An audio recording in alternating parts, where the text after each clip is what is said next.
হরে কৃষ্ণ। শুধু ভক্ত সজ্জন, আজকে আপনাদের অত্যন্ত গুরুত্বপূর্ণ একটা টপিক বলবো। সেটা হচ্ছে, অনেকেই দেখবেন যে আমরা যখন বিয়ে পড়ানো হয় বা বিভিন্ন শুভ কাজ করানো হয়, তখন এইভাবে চার কোনায় চারটা কলা গাছ রাখা হয়। এই একটা আমি দেখিয়ে দিচ্ছি, এইভাবে একটা, এবং আমার পিছনে ধরেন দুইটা আছে। যেহেতু আমি কলা গাছের ভিতরে গেছি, ওই জন্য আলাদা করে দেখাচ্ছি না।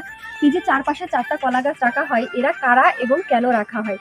তো এরা হচ্ছে নন্দী, ভৃঙ্গি এবং হচ্ছে তাল এবং বেতাল, যারা হচ্ছে মহাদেবের সঙ্গী, অর্থাৎ সবসময় মহাদেবের সাথে থাকে এবং দেবী পার্বতীকে বা মহাদেবকে সবসময় তারা সব কিছুতে সাহায্য করে বা রক্ষা করে।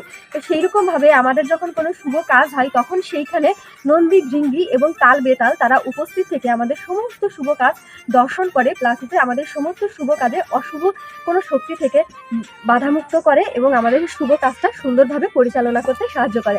এই জন্যই কিন্তু আমাদের চারপাশে এইভাবে এই যে চারটা কলা গাছ সবসময় রাখা হয়। তো আশা করি আপনারা বুঝতে পেরেছেন। ধন্যবাদ সবাই।